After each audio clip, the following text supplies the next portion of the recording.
This is Reel in the Field Goals. It is Wednesday, September 2nd, 2015. We're finally there in September, which means that the first real game of NFL football is just around the corner. And you're listening to Reel in the Field Goals, which is presented, as always, by the Ballard Agency in Kirkland, Washington. The Ballard Agency is an insurance company, family-owned and operated for over 50 years. They keep it in the family, and they also specialize in family businesses and anyone that's sort of got some sort of business going on in the Pacific Northwest. So if you call them at 425-454-3510 and tell them that Field Goals sent you, that would be great. And trying to think, one of the keys to ads, especially local ads, is some sort of jingle. Danny, we should come up with a jingle. We should, actually. Yes, that'd be good. That's not really my area of expertise, though. Yeah, there's something there with the phone numbers usually. There's like, I know that there's, if I tried to think, I could think of some local business phone numbers in Washington.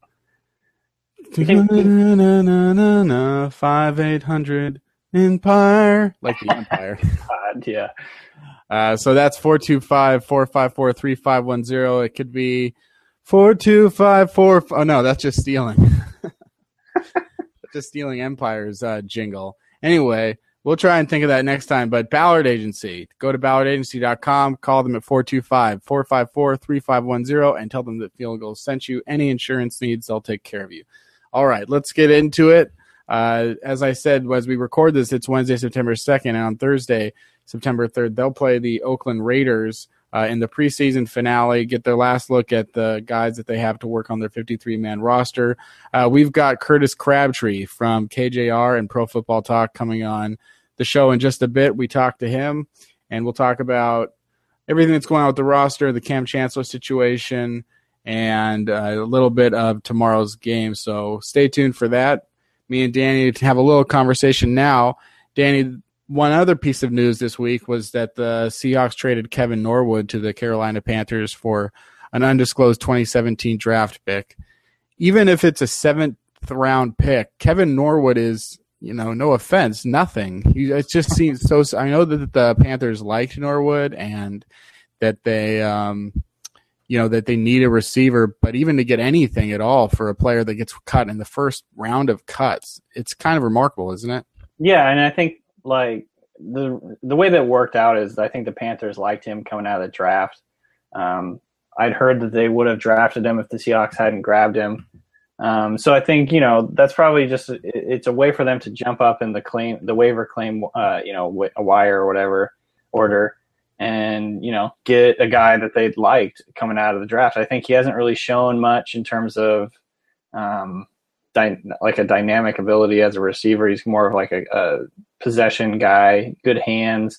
He's a big body. So I think that's kind of the thing. And he just didn't really stand out in the preseason or in training camp for the Seahawks. And, they got guys like Kevin Smith and Kason Williams, BJ Daniels, Ricardo Lockett, who are definitely showing more in terms of their versatility and I guess just ability as a receiver. So yeah, getting anything at this point for him is a bonus. Obviously, I think people are kind of bummed out because it's a conditional 2017 7th-round pick, which is like literally about the lowest you could get for anything. But I mean, again, it's better than just cutting him. So yeah, it's just stocking up. You get one extra, a late 7th-round pick is just like having a head or like a first step on the undrafted free agency. So, I mean, it's a good thing. It's not, it's not valuable, but it's something there. And so, how the Seahawks, the way that they mine the, late round undrafted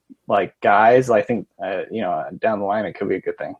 Yeah, they seem to know what they're doing with those picks that were, I think anytime you're successful in sports, we've seen a lot in the NFL is that you find a way to maximize the value out of things that other people are taking advantage of or taking for granted. So, it's the same way, John Schneider doesn't act that much differently than Jerry Jones did in the early 90s when he won 3 Super Bowls with the Cowboys. I think there's similarities to be made there, and they're just taking advantage of everything that no one else is taking advantage of. And we've seen 7th-round picks turn into J.R. Sweezy, a starting guard for the Seahawks. So definitely it's not nothing. And, I like Norwood. I really wanted to succeed. Sometimes when guys come in, you want to pick a couple guys that might be, a fourth-round pick, not a super long shot, but you just want to have someone under your wing and say, I believe in this guy. And that was a guy for me, definitely Norwood. And it just didn't work out, and he didn't have a good preseason either. So let's talk a little bit about this exciting 16-15 win over the Chargers on Saturday.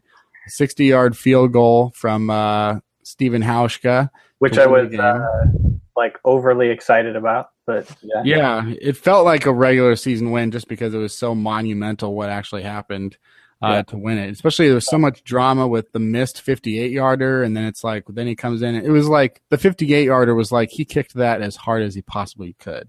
Yeah. Like that was like as far as it could possibly reach, and it was 57 yards. So then there was no way that he was going to make a 60-yarder, and then he kicked it 61 yards. So, and I guess he had like the wind in his face, so he thought there was no way he was going to get it. Yeah. No, it was kind of funny because the whole game, not the whole game necessarily, but like part of the game, they were like foreshadowing it. Talking about how I think at one point they said like, oh, he could hit it from 60 yards, or he hit a 60-yarder in warm-ups, and then they show him like warming up after he missed that 58-yarder. Yeah. It was just like perfect in terms of the way that it worked out. And I think that it's funny with these kinds of kicks when it's like, to me, when it's almost a little less amazing when someone makes a 60-yarder, because I would almost think that if I was a kicker, I would rather have a 60-yard attempt to win a game than a 40-yard attempt, because there's so much pressure to make the 40-yarder, whereas there's none to make the 60-yarder. So you can just, go for it and not really have to overthink it. No one expects you to make that. Yeah. Right. It's totally unexpected that you would make that 60-yarder, whereas a 40-yarder, they're expecting you to be a chip shot. And obviously sometimes I would be interested to see what the accuracy rate for game-winning kicks or end-of-half kicks are that are over 55 yards versus, 45 yards. That was just a thought. But the game itself, something that I know it's preseason and all, but the game itself, the only reason that he had all those kicks was the offense really isn't doing shit right now. Are you concerned at all about the offense, going out there and, not scoring any touchdowns? No, I mean, I would say like if you're going to measure the like concern level, it'd be like somewhere in the mild range. Like, it's slightly disconcerting that they've been kind of sloppy. Russell Wilson's been a little bit inaccurate. The offensive line has been, they've struggled. And so on one level, you're like, okay, hopefully they can get this figured out before the regular season starts. Because in the past couple of years, they haven't really had that, sluggishness in the preseason. They've been more kind of like kicking everyone's asses. But I think, when you take all the variables together, it's really not worrisome to me. I think, they're still kind of tweaking the offensive line, trying to figure out who the starting five are. They're not playing Marshawn Lynch, which obviously has a big, influence on what they do on offense. They're not Russell Wilson's still kind of, I guess, getting on the same page with Jimmy Graham. I think there's still that chemistry, that they have to figure out in terms of like timing and, I guess obviously because he's thrown over Jimmy Graham's head a few times, and in the end zone they kind of got on a different page in terms of what they were doing in that corner shot towards the end zone. So I think there's just things that they kind of work out, and I think that Pete Carroll's even talked about that in practice. So in terms of the run game, I think it's again, it's a work in progress. The way the Seahawks play, it's always like the runs in the beginning of the game 2 and 3 yards, and then by the fourth quarter they're ripping off 6, 7, 8 yarders because they're just wearing people down. Whereas in the preseason, it's like they're playing like a half to max 3 quarters, where with the starters. So it's just way different than the regular season. It's harder to see quote Seahawks football in that setting, I think, because just that doesn't really accentuate their identity, which is ball control, slow down the game, like everything we've seen for the last couple of years. So yeah, long story short, obviously there's a little bit of concern for specific things, but the fact they haven't scored a touchdown or any, whatever the stats that you want to quote, those don't really bother me, because overall, I've liked a lot of the things I've seen from a lot of the players. But I think at the end of the day, they do need to start like kind of putting it together. And the Rams are going to be a really tough test the first week. So hopefully they're in a good state of mind by that time. You know, when you say long story short, you're not supposed to say the long story. You're just supposed to. Another factor, I mean, obviously that was exciting, but probably even more exciting than Stephen Hauschka's kick was Tyler Lockett. And part of me wishes that they'd kept some of this stuff secret. It's going to change the whole dynamic, I think, of how teams kick to the Seahawks this year, isn't it? Yeah, and that's something that we've talked about, the hidden yards of the return game. You know, the Seahawks last year, no one was scared of their return game at all, you know. No. And now this year you could potentially see guys kicking away from Lockett, kicking the ball out of bounds, which generally speaking means you get a little bit better field position.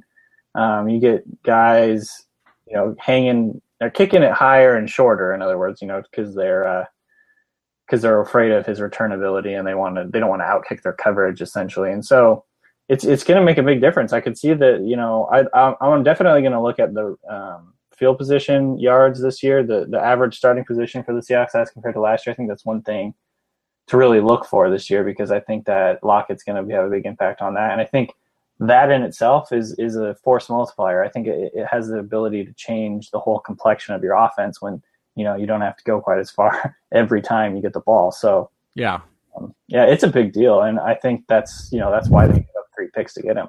Yeah. I mean, it's something that we don't really talk about a lot is that they had Leon Washington, they had Golden Tate, and then the biggest difference last year, even though they almost won the Super Bowl, they didn't have anything going in terms of returns. So that was obviously why they traded 3 picks to get this guy Lockett. They really thought that he was going to be a special returner, and you know, here we are. He certainly appears 2 touchdowns in 3 games, 1 on kickoff and 1 on a punt. So that's going to be one of the most exciting things to be looking forward this season. And also, it seems like, you know, there's a chance that Lockett could have a significant impact on offense as well. I don't think that he's definitely, you know, it's harder to gauge that sort of thing in the preseason because you're not getting as many snaps and they're trying to get other guys in there. But do you have any sort of different feelings about Lockett as a receiver than you did, say, 3 weeks ago?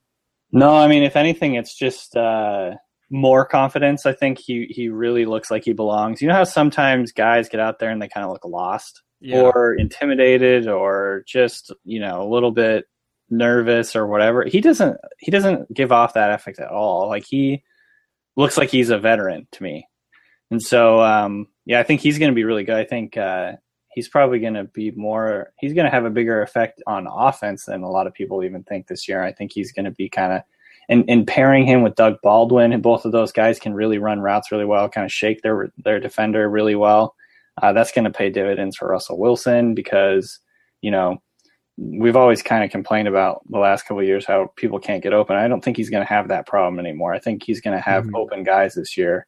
I'm really optimistic about Lockett. It's hard to, you kind of want to temper your expectations and not overstate it, but I'm really excited about him. I think he could be really good.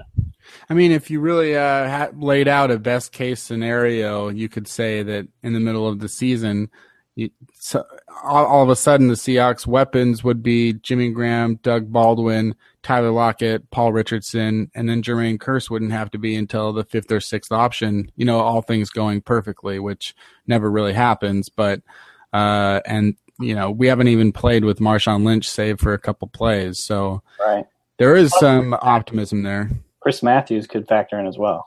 Yeah, I don't know yet, you know, if he had been more active during this training camp and preseason and been healthy and everything, I was excited to find out what he does have, you know, and then it sort of just has, for me, puttered out only because he hasn't been there. What are the expectations, do you think, for Matthews in the beginning of the season?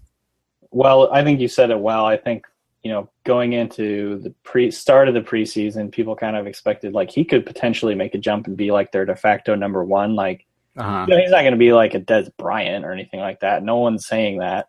But on the Seahawks, you know, being able to be on the outside, be a matchup kind of guy. If you get, it's like you'll hear Curtis Crabtree. We had a conversation with him. He talked about it. It's like he's the kind of guy, like, if you get him lined up against like a 5'10", 5'11" cornerback, like, attack that. Seahawks haven't had one of those since really Mike Williams, back in the day. So I think, I'm not thinking he's going to catch a lot of balls, but I think what he can bring is just that matchup nightmare, thing for the Seahawks, where Russell Wilson trusts him and throws it up for him, and he comes down with some big catches. I think that's kind of what Jermaine Kearse is. He's not a reliable, consistent guy. He's like a big play guy. I think Chris Matthews can be like that as well, but just kind of in a different style. So I think I'm looking forward to that. Yeah, he doesn't really have the physical. He doesn't match up physically with Devery Henderson, but that's sort of what would remind me of that the Devery Henderson in New Orleans. You didn't rely on him for consistent production, but if you needed a big play, you could go to him. Right. And looking over as well at that San Diego win, was there anything else that stood out to you that surprised you in a major way that you hadn't seen up until the third game, that once you were watching it, like, you had a different opinion, either positively, negatively, about a unit or a player? I think the biggest one, like the biggest revelation or whatever you want to call it, coming out of the San Diego game was hopefully not an irrational confidence in Gary Gilliam. I think he looked great. He's going up against some pretty good pass rushers on the other side there, and so I think it was a good test for him. Obviously, he did well in Houston as well, and so it was good to see – or sorry, not in Houston, Kansas City. So it was good to see him kind of, reprise that. He did well. The Seahawks liked what they saw from him. He played the whole game. But if you watch him, line up, get into his pass set, he stays balanced. His feet stay shoulder width apart. He's light on his feet. He re-anchors if he gets kind of like off balance. He does all the little things that you really look for in a tackle, especially in pass rush. I'd like to see more from him in the run game, and that will come. But obviously the Seahawks haven't really done a whole lot in the run game quite yet. But the big thing was the pass protection, because you just don't want to get Russell Wilson killed out there. So I was really encouraged with how he played. I think he has potential to be, a huge surprise this year for, I don't know how surprising it is now because people have been talking about it a little bit, but yeah, I think he's going to go out, and if he can stay healthy, he's going to be a really good right tackle. Yeah, it is interesting, like, how that stuff works out, because, Gary Gilliam, he was not a small school guy. He played tackle at Penn State. He played some tight end. He just doesn't get drafted, and a year later, he's the starting right tackle, and he looks pretty good for a really good team. It's just funny how that stuff kind of works out. And then, I guess, the moral of the story is, whether you're sitting here right now and you're a first-round pick or undrafted rookie, you don't know who's going to step up. Look at Drew Nowak. Suddenly he's the starting center. Right. There's some huge surprises here, whereas Justin Britt failed at his position, and has to go somewhere else. And we got certain situations too with Thomas Rawls and Rod Smith, other undrafted guys. We talked to Curtis, and he mentioned, not any huge surprises in terms of cuts. Is there anyone that we're now like sort of expecting to make the roster that a month ago you would have never imagined in your wildest dreams was going to be there? I don't know if I would word it that strongly, but I definitely didn't expect Dion Bailey to be this good. I kind of thought he was like a fringe roster guy at the best. And now he's looking kind of like, a solid, potentially starting safety, depending on what happens with Kam Chancellor. But at worst, he's going to be a solid backup. He's going to be kind of like that Jerron Johnson style kind of guy. Yeah.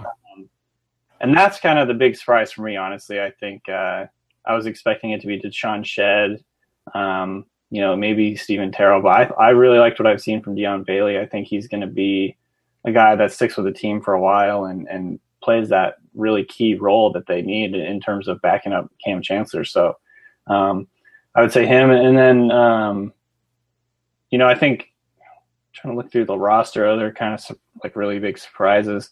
I think that would be the main one. Yeah, that would definitely be the main one to me. I think Ronald Martin's been interesting, but he's a rookie, so that doesn't really count. Yeah. It's interesting about Bailey. or not interesting, but just funny on his Wikipedia page when they talk about his college career. And also, this was the Pac-12 Defensive Freshman of the Year. Wow. So there was obviously talent there at USC, but it's just funny to me that the last sentence is, after the season, at the recommendation of his agent, Joey SSF Ingram, he announced that he would forgo his senior season and enter the draft, which to me is funny because it's like, hey, I did this because my agent, made me. He told me to do this. I feel like Dion Bailey put that part in there. But because, he goes into the draft thinking he's going to be hot shit, maybe, and doesn't get drafted. And now, here he is going into his second season and looking like if they have to start him, or if Kam Chancellor doesn't show up, then maybe they won't be as big of a liability as we had previously thought. Yeah, and I think there's we talk about like speed and explosion, spark a lot. And I think there's a lot to that. I really like that way of kind of narrowing down like things in that sense. But I think he's a good outlier for the whole idea that you can kind of get blinded by the numbers in terms of the like the 4.4, for instance, like a 4.4 40. Like you want your defensive backs to have 4.5 40 at the least. He ran like a 4.6, and I remember even thinking early on in the year watching him play college football, thinking like, oh, this guy looks really good. And I mentioned him to Derek, I mentioned him to Davis. I said, keep an eye on Dion Bailey. And then he ran like a 4.6 or 7 or something like that, and I was like, oh, never mind. And so, and I think a lot of teams did that, honestly, and that's why he went undrafted. He was, like you said, he was the freshman defensive player of the Pac-12 or whatever, and he played linebacker and safety for them, which makes a ton of sense for the Seahawks because, obviously he's playing in the USC system, which was established by Pete Carroll there. And then, he played both linebacker and safety, so he's definitely got that linebacker mentality where he's like a hard-ass hitter, just balls to the wall. He reminds me of Bobby Wagner almost a little bit in the how hard he hits, and he just kind of flies around. Yeah. So that's big. He's obviously undersized for a linebacker, but he's got the linebacker's mentality, which is what the Seahawks want from their safety. Obviously, with Kam Chancellor, he's an intimidator. So, so basically, the Bailey thing is definitely an interesting development. It's not something I expected. So, yeah. Well, we didn't really get into the Raider game very much with Crabtree, so just let's talk a little bit about we're going to see a lot of familiar faces. There's something to watch for Seahawks fans. One thing that I really want to look at, and the guy's having a great preseason, and I know that when he was drafted, Rob Staten was all about how legit he is as a wide receiver, as Amari Cooper, the 4th overall pick. Yeah. I like what the Raiders, and I like what Reggie McKenzie has done in the last 2 years or so.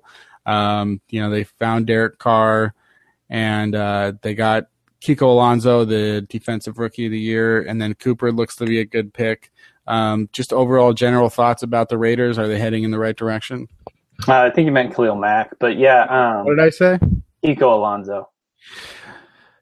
Guys, can we just yeah. No, but Mack. To your point, I definitely agree. There's some interesting things happening in Oakland. I think it's funny because early on, like they killed Reggie McKenzie there. Some of the moves that he made, but I've actually liked some of the stuff they've done. Also coming from that John Schneider Packers. Exactly. Trade. Yeah, and they do a lot of the same stuff. It's funny because they, maybe we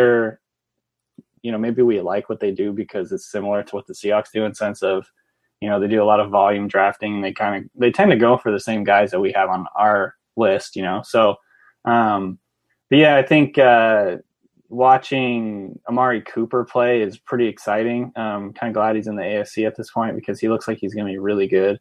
I think Derek Carr has a lot of potential. If you watched him play against the Cardinals, he did not have a good game, but there's flashes there where he's just like a fearless thrower. They asked him to throw the ball a lot last year. He threw the ball, I think, 599 times, which was, I want to say, third most of any quarterback in the NFL. As a rookie on a team that was probably coming from behind all the time, he's having these tough throws into the teeth of the defense. So yeah, and I can't really name. I mean, I'm looking at the roster now from this year, but even still looking at last year's roster, I couldn't even really tell you if I was under duress. who their receivers and tight ends were. It's not like I know Michael Rivera because he had a good game against the Seahawks. But other than that, yeah, Derek Carr, he didn't move the ball very much, but they didn't really have anything. The Raiders do invest heavily in their offensive line. They signed Rodney Hudson, the top center free agent out of Kansas City. And they also, their addition of Donald Penn last year looked like a huge win for them. But there are going to be some familiar guys on the receiver side. Michael Crabtree goes from the 49ers to the Raiders. And forgot about that. Yeah, and Chris Durham is actually trying to get a job there with the Raiders as well. And then, of course, Super Bowl MVP Malcolm Smith is on the defense. He made a pretty nice play last week too, in fact. Did he? Yeah, he I'm trying to picture exactly what he did, but I remember thinking, wow, that was a hell of a play. And then I realized it was Smith. I was like, okay, that makes sense. Benson Mayowa is one of their defensive ends. Yep, that's true. And not a Seahawk, but a Pete Carroll guy, Taylor Mays. You know, a lot of guys said that they expected the Carroll and the Seahawks to draft Taylor Mays instead of Earl Thomas. So luckily that didn't happen. He's probably going to get some action too because he's third string at this point, I think. Yeah, you probably will see a lot of him. Needs to play much in the preseason at this point. No, I don't know if he needs to play at all at this point. I mean, he is still playing well, which is just phenomenal. Yeah. I mean, one of the greatest athletes. I mean, if you consider the fact that Charles Woodson is playing in the NFL right now, and also consider the fact that what I associate with him with is Michigan, which is like he played at Michigan the same time Ryan Leaf was playing at Washington State. Honestly, like my memories of Charles Woodson were like when we were little kids. It's just funny. Like he's still playing in the league, and he's had some really, really good years. Not too far, he's not too far off of his really good years either. So there's a chance that I was literally in elementary school, like 5th grade, when he went to Michigan. I mean, that's pretty insane, and I think he was one of their better players. Not that they had a lot, but I do think he was one of their better players last season. So yeah, that's something pretty phenomenal to see happen. Anything else that you're looking for in tomorrow's games in terms of the Seahawks? I know that Curtis Crabtree, the double C, we talked a little bit about that, but what are you looking for specifically? Well, I think this is something that we've talked about a little bit over the last couple of months, and the Seahawks, the one hole in their defense. Every defense is going to have a hole. There's no defense in the NFL that covers everything. Yeah. And one of the main things the Seahawks give up are these little dinky, underneath passes to running backs and kind of like these short little screens and things like that. That is that's how teams are going to attack the Seahawks this year. They're not going to try and throw it deep over Earl Thomas's head because it just doesn't happen. So, that's the one thing that I think, the Chargers did a really good job of doing that, kind of attacking the underneath stuff. Phillip Rivers is really great at that. I think that you could probably see the Raiders do something very similar to that this year or to this week. And so look for guys like Roy Hillu Jr. I'm not sure if he's in fact playing, but he's a really good receiving running back. And then obviously Marcel Reese out of the backfield as a fullback.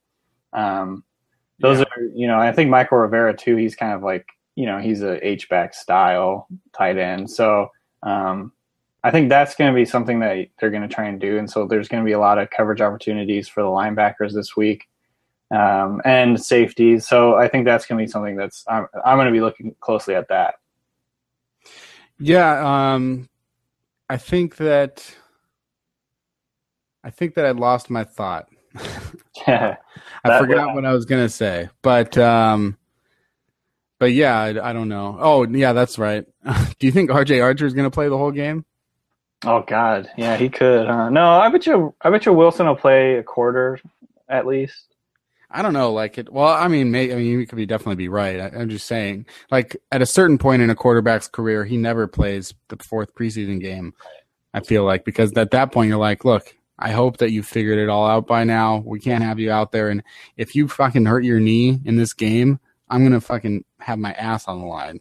Yeah. So I don't know exactly how much Russell Wilson will play, but you might be right. He could play a quarter. That's the one kind of majorly disappointing thing about Tavares Jackson getting hurt this preseason is it's meant, no offense to RJ Archer, but it's meant that we've had to watch him play a lot, whereas I think that kind of just affects everything. He's done a decent job, and I'm not saying that. Had a slightly better statistical game than Russell Wilson did on Saturday. They had almost identical numbers. He's been a lot better than I thought he would be, so I'll put it that way, but I don't think he's as good as Tavares Jackson, so I think that affects a lot of the evaluation in terms of, like, receivers and things like that, and so it's been a little bit frustrating having to watch him play so much, but at the same time, he might have earned himself a job somewhere else if someone wants a backup or a third-string guy to come on in and run their scout team or whatever. So he's done a good job. Early on in training camp, oh boy, he looked terrible.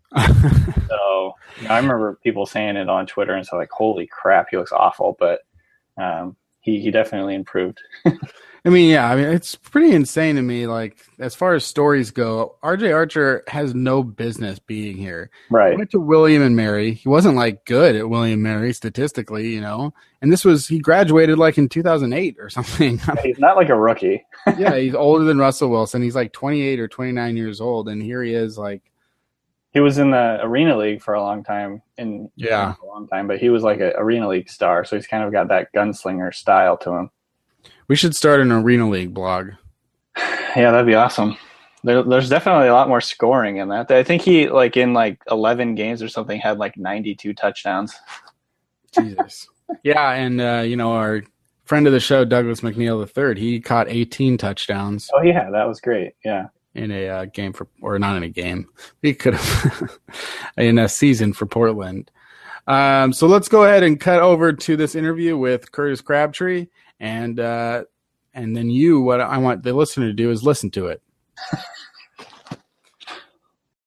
Reel in the field goals. Our guest today is Curtis Crabtree from Sports Radio KJR, Pro Football Talk. Curtis, how are you today?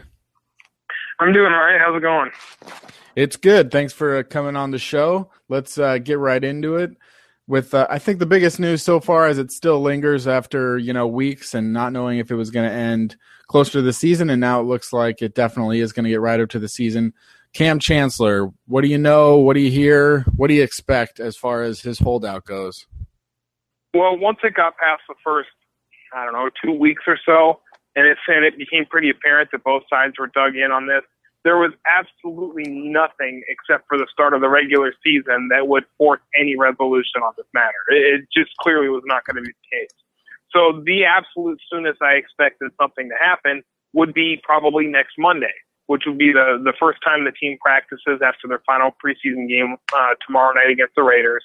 I assumed that would be the first time I thought there'd be any chance that Chancellor would show up and rejoin the team. Now, just how committed to this position he is, I'm not sure. I have not heard anything from Cam's camp myself. I've certainly seen the same things reported that you guys have, that he fully intends on sitting out some of the season to try to force the issue. But of course, we've talked about before, what else are they going to say? Yeah, we're probably going to show up right before the season starts, but, just in case we're going to keep sitting out for this. No, if they're going to have any leverage in that, they have to continue to act like they're not going to be here to start the season to force the issue. So I don't think anything's changed. I don't see the Seahawks doing anything more than potentially guaranteeing money he's already supposed to make, because if they redo his contract, that's just going to open up a door that they're not going to be able to close. So until he comes off that stance, I really don't see anything changing.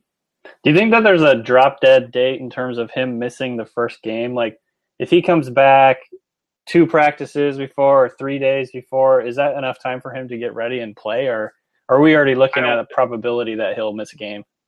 If he's not there for the Wednesday practice for game week, I don't see any chance that he's able to play.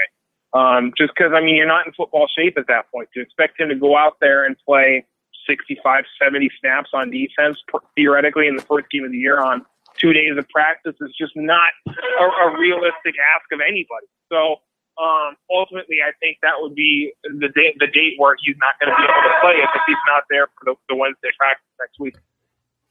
Do you think that this preseason so far in the camp, do you think that with the play of the defense or Deion Bailey, do you think Kam has lost any leverage, or do you think it really doesn't matter and, he's still as valuable as he was before? Or do you think the team has seen something where they'd feel comfortable in a situation where they had to go a couple games without him? Honestly, I don't think Kam's ability and his status or whatever changed the matter at all. Ultimately, when you look at the contract that he signed, on an average annual new money basis, he makes $7 million a year, which puts him second in the league in strong safeties and in the top 10 in the league in total safeties overall. By that measure, the ones that the agents and players themselves use when new contracts are signed to rank themselves against other players, he is not underpaid. Now, if you look at his contract this season and the fact that it says $4.5 million is the money he's supposed to make, yeah, I get the understanding of why he thinks he's a little bit underpaid in that situation. But ultimately, the contract is what they signed, and if they redo something for Chancellor here, look, he's been effectively sitting on his couch. I'm saying that metaphorically. He's not sitting on his couch. Meanwhile, Michael Bennett, who's also angry about his contract, is actually here practicing. How do you think it's going to go over if Chancellor gets a new deal while he's sitting at home, while Bennett's actually been busting his butt for a month in practice, going to hit people every day, and he's still not going to have anything new in his contract? That's not going to sit very well. So it's, ultimately, whether Kam's valuable to them or not, I don't think changes the discussion all that much. I think it is what it is at this point. If he does end up missing a game or two, is the guy in line to take his spot? Is that Dion Bailey in your eyes? I would think so. I think he fits that role as good as anybody they currently have on the roster. Now, there's no Kam Chancellor replacement. Right. That's something they're going to have to deal with and figure out for sure. But ultimately, if Chancellor's not on the field in St. Louis, they have to put somebody there. So he's probably the first one up. Steven Terrell's clearly a free safety for him.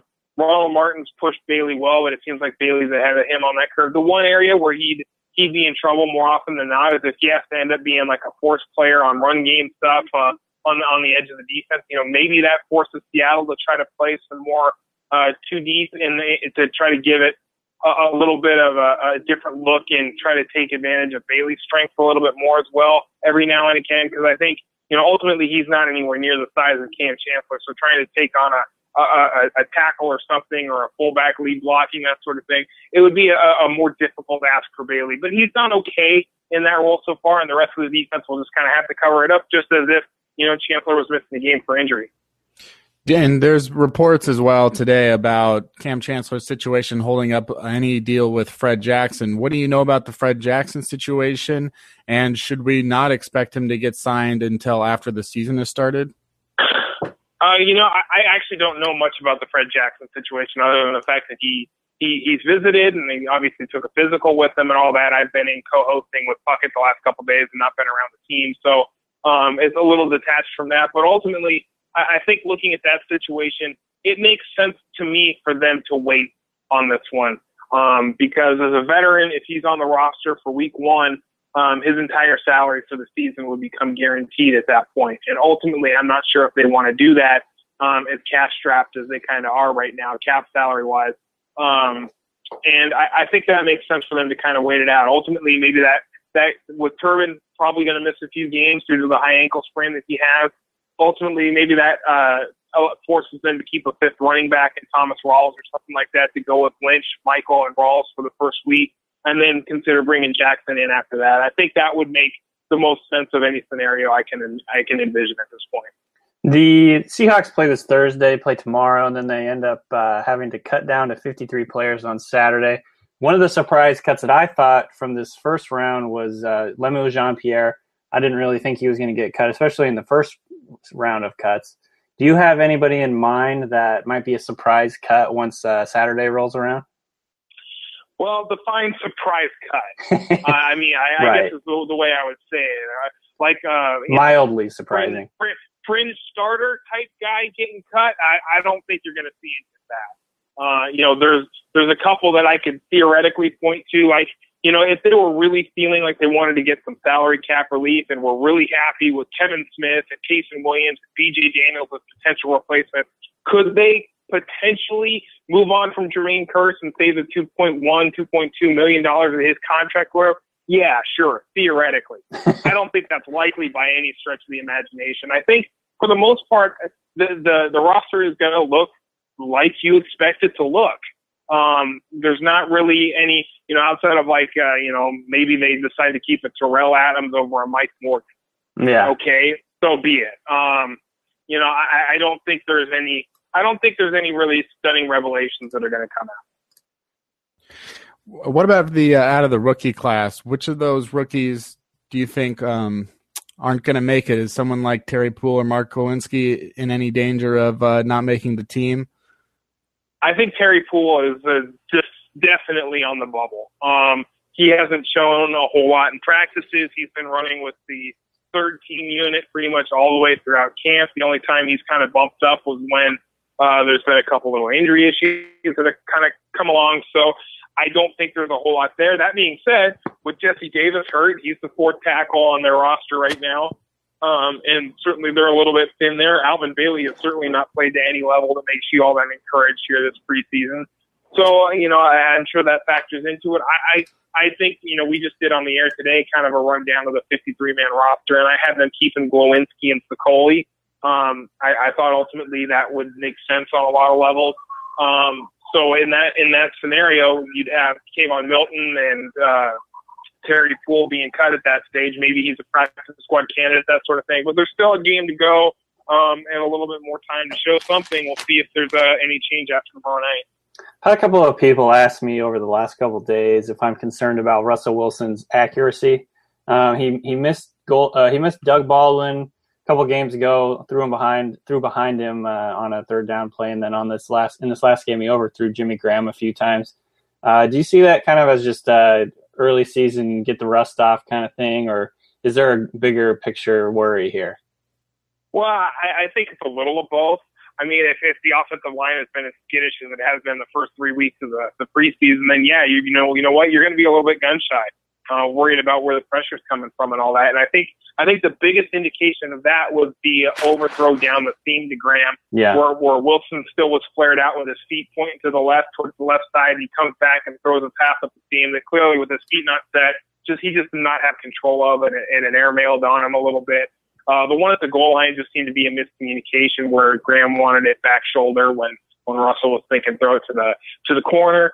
And then the one to Kurtz in the end zone wasn't great either. That's one he should make most of the time. But until he actually knows the names of the 5 players and line it up in front of him on a daily basis, I'm going to hold off judgment on any real criticisms of Russell Wilson's accuracy at this point. Well, speaking of that, Double C, do you think that we got the 5 guys? Is there going to be an upset if Gilliam isn't the right tackle, Nowak isn't the center, and Justin Britt isn't the left guard? Yeah, that's what it's going to be, definitely. So ultimately, I mean, they've been together now for 2.5 weeks, playing that way. Obviously, Okung missed the game, but that was just precautionary standpoint. He's not, there's Alvin Bailey's not taking his job. So that's going to be the five guys starting the season for sure. And, there's going to be some growing pains there. You've got questions about each one of them. Novak's just getting used to playing center, and he's going to have to deal with Aaron Donald and Michael Brockers. Good luck with that kid. Yeah. So, but those are going to be the 5 guys who'll start the offensive lineup. Do you think that it's genuine then when Tom Cable or Pete Carroll say that this is a good offensive line or one of the best that they've had in Seattle so far? Well, last year he said that he thought that J.R. Sweezy and Jeff Carpenter would be the 2 best guards in the league, too. So ultimately, when all is said and done, I mean, you have to have confidence in the guys you have. That doesn't mean that they aren't going to check the waiver wire next Sunday either to see who's out there and available, and they might be able to get better in some of their depth positions as well. Frank Clark, he's been one of the main, storylines of this training camp and preseason. He's played well when he's gotten in there. He pretty much dominated the first game. Then he showed up at times in the last couple of games. Another guy that is kind of, I guess, been overshadowed a little bit by that is Cassius Marsh. What have you seen from him obviously on defense, and then in special teams? Yeah, I think he's a prototypical Leo guy for them, to where he's really, really quick, pretty good with his hands, still learning, still coming along a little bit. But he's showed up several times this preseason to me on special teams, as you mentioned, particularly in the San Diego game here last week, in addition to chasing the passer and all that. So I think, ultimately he can certainly provide some spark for them on a rotational basis and be a good option to turn to, as will Frank Clark. Clark looks terrific so far. I've said this before. It's tough to tell in practices when you're standing on the sideline and trying to peer through a secondary guy standing on the sideline to see what's going on with line play and all that. But when you get into the games, you can see a whole heck of a lot more, and Frank Clark looks really good in those situations. So it's a good indication that he's going to be able to do some good things for him this year. Do you think that the situation at running back, I know we talked about Jackson coming in because of Robert Turbin's high ankle sprain, but what have you seen or what have you liked or not liked about Kristen Michaels' preseason and training camp so far? Kristen Michaels just does absolutely nothing for me. His game just does not do anything for what I would like to see from a third running back. Now, if you want to make the argument that he's a number one and you're going to give him 25 carries a game, so forth, maybe I get it that you take some of the good with the bad there and all that sort of thing. But as a third running back on a roster, what are you looking for? You're looking for a guy that contributes on special teams, be solid when he gets in the game, can especially in pass protection, be able to block somebody. And that's areas that Michael still struggles with. I mean, yes, when he's able to get the ball in the open field, he's a pretty incredible athlete to watch. So is Percy Harvin, and Harvin couldn't get the ball in space last year either. So honestly, he doesn't do a whole lot for me personally. The team still seems to be intrigued by the potential of him. At this stage with Turbin injured, I would be surprised if he doesn't make the roster. But and it's not like Rawls or Rod Smith, despite the fact that they've been solid, have done anything to really kind of seize up and take the role from him either. But ultimately, to me, he's going to be ultimately unrealized potential because there's so many areas that he struggles with, and it seems like in a way he just doesn't quite get all the nuances of what's supposed to happen for a running. You said that you put together a mock 53-man roster. First of all, how many receivers did you have on that group, and what were the the final bubble guys that ended up making it in your version? Yeah, we did it on the air today. I think we kept 6 receivers. Ultimately, I think I kept Kevin Smith over B.J. Daniels and Casey Williams.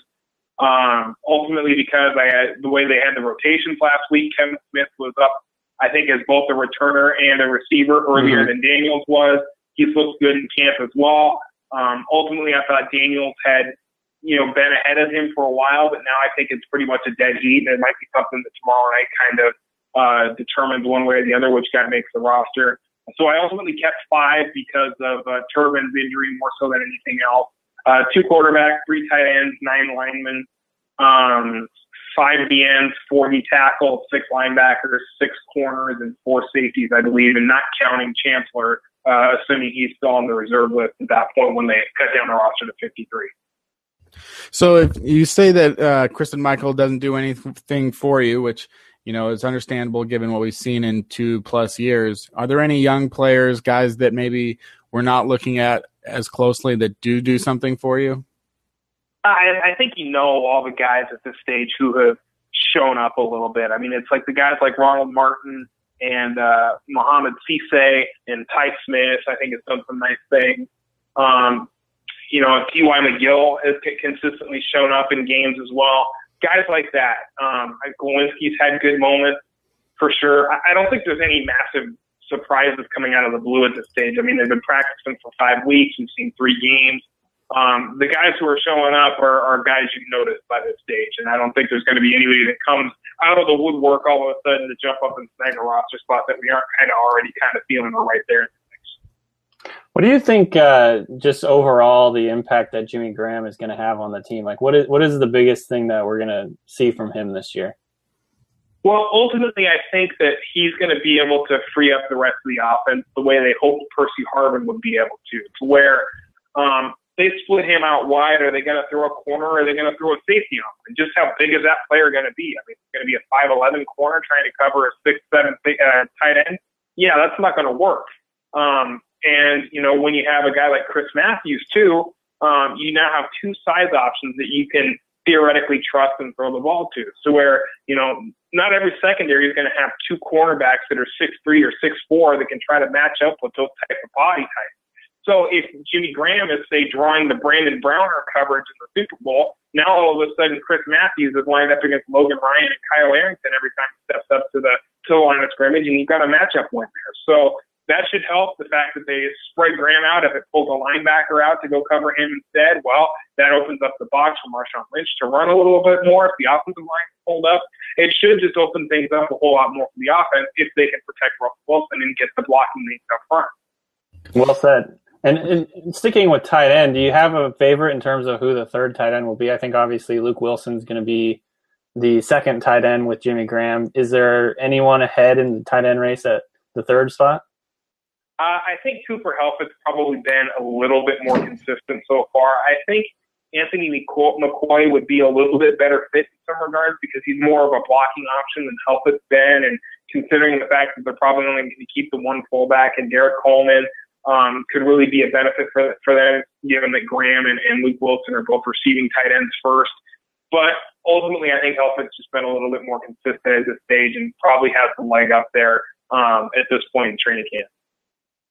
With Jimmy Graham and speaking back on Percy Harvin, what do you think were the lessons that they learned in the Percy Harvin situation? Because it seemed like the addition of Harvin was almost infallible. It was foolproof. Like all you have to do is give him the ball and that's it. But then their pressure that they may have felt to give him the ball and to put him in situations and design an offense for him actually ended up backfiring. So what do you think are the lessons where even a guy that seems as foolproof, at least in the passing game, blocking notwithstanding, what do you think are the lessons they learned that they're not going to do this time so that they're successful on offense, not just so that Jimmy Graham is successful?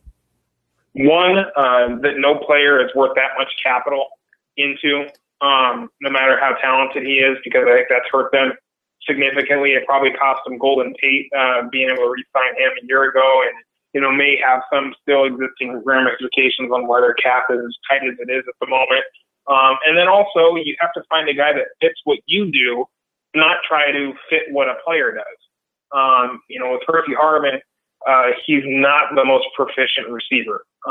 He's very good when you get the ball in his hands, but that can be a challenge at times. They tried to do it through fly sweeps and bubble screens and putting him in the backfield, and he can't run a standard dig route or curls as well as other receivers do. So he's just not proficient in that area of the game. He's basically a track athlete that tries to catch footballs, and so ultimately he just didn't fit in that regard. So when it comes down to it, Jimmy Graham's a better fit because he can fit in what their passing offense asks to do. So I think that's the biggest thing as well, in addition to the financial aspects of it.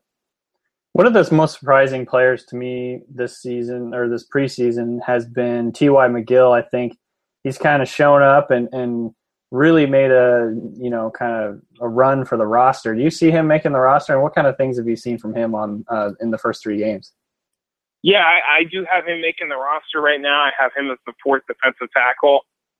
Ultimately, there's not really all that much that's impressive about him. He's kind of small and stocky, but then he just keeps showing up and making plays. So, that kind of makes you turn your head a little bit. I think he's probably in a battle with Julius Wormsley for that last spot, at least on the initial cut downs. Not to say that they can't hit the waiver wire and find a D tackle out there that they feel is better fit and replace him the day after, that sort of thing. But I think right now he seems to show up a little bit more consistently than Wormsley or Jesse Williams. I don't think Jesse Williams is going to make the roster personally. But so I think McGill probably has the leg up in that battle. What about Danny wrote recently about the cornerback kick-step routine, and that Kerry Williams, even if he's struggling now, it's all about process, that he has to learn it, and maybe mid-season he'll have it down and be a much better player than he's been in the last couple of years. But due to the play of Tharold Simon and Ty Smith, how short do you think that leash is? Or do you think that the contract is going to cement him there for at least a year? He's going to be on the roster. He's not going anywhere. Right. Roster. There's no question about that. Whether, how much he plays and all that sort of thing, I think he's going to probably start the season there. But ultimately, if he's not getting the job done, they'll give somebody else a shot to do it. But I'm also not going to crown Harold Simon and put him in because he made 2 plays in a preseason game either. He had a very solid game last year in Philadelphia, which I think kind of shows the talent he could have.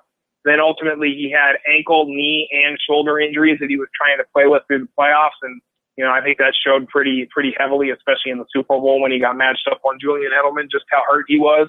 But when it comes down to it here, I think Simon could push him if Williams struggles. That being said, Williams' struggle could come when he hasn't had Earl Thomas or Kam Chancellor next to him too. So he'll probably look a little better by comparison if those guys are out there patrolling the middle of the field. What about the nickelback position? I think right now I've kind of got Will Blackman penciled in there, but I think it's probably a close battle with Marcus Burley. Do you have a favorite for that spot?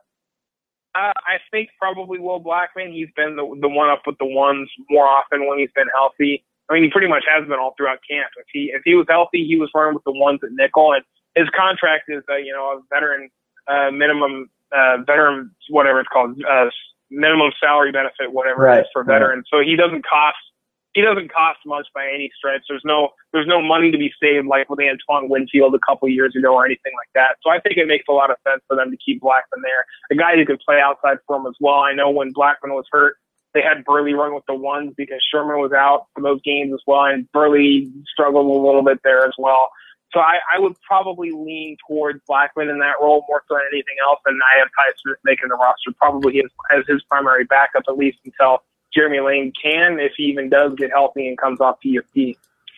There is a surfeit of linebacker depth out of Brock Coyle, Mike Morgan, KPL, and Eric Pinkins. Do you see all 4 of those guys making the team? I have them keeping 6 linebackers, so I don't have them keeping Pinkins. He'd be a guy they'd probably try to get to the practice squad. I would think him or Tyrell Adams. I think he's played pretty well at times. But I think the 6 linebackers are pretty well set. And with as much talent as they have in the secondary and as few roster spots as they have to work with, I think there's other spots on the roster that would probably lean to get that spot more so than anything else. Just generally speaking in the NFC West, who do you think are, obviously I would say the Seahawks are probably the favorite again this year to win the West. Do you have a favorite among the Rams, Niners, and Cardinals in terms of who do you think is kind of the real deal and who's gonna regress this year? Well, I think Arizona's going to be right there again. I mean, if they can keep Carson Palmer healthy, we saw that they could play at a pretty high level a year ago. Some really good players on that team. Yeah. And then ultimately, St. Louis is, people have criticized them for the fact that they just can't get over the hump. Well, they also haven't had a starting quarterback play a game for them in 3 years. So, that kind of matters. Yeah. So Nick Foles, assuming he can get through tomorrow night's games without tweaking something or whatever, he'll start the opener for them and give them an actual starting quarterback that's won some games in the NFL and not an Austin Davis or Kellen Clemens and type of player to go with here to start the season. That'll help them immensely as well. And their defense has some serious talent too, especially in the front 4, front 7 areas. So I would probably rank it as Seattle, Arizona, St. Louis, and San Francisco are very, very distant fourth. And you've said that there probably won't be any surprises, real big surprises, when the 53-man is finally finalized Friday and Saturday. So with this game against the Oakland Raiders on Thursday, is there really anything to watch for? What would you be watching for mostly in terms of the players that are out there? Who has the most on the line? Well, yeah, there's certainly. I mean, I think there's still roster spots on the line. I just don't think there's any surprising guys that would get cut where you go, whoa, they cut that guy. I just don't think that's out there. Right. Rod Smith and Thomas Rawls are going to have a battle for that potentially another running back spot. Anthony McCoy and Cooper Helford at tight end. Kayvon Milton, Christian Sicoli, Terry Poole for offensive line spots. Then you've got DeMarcus Dobbs and David King for maybe a DN spot. T.Y. McGill and Julius Wormsley at defensive tackle. Ken Pinkins and Terrell Adams force their way on the back end of the roster. And then particularly at cornerback, there should be a ton of stuff to watch, especially with Mohamed Sisse, seeing what he can do in this game as well. I mean, they liked him when he was playing in practice early on, got hurt in the preseason opener. And ultimately, because of the time missed due to injury, I don't know if they have a roster spot for him.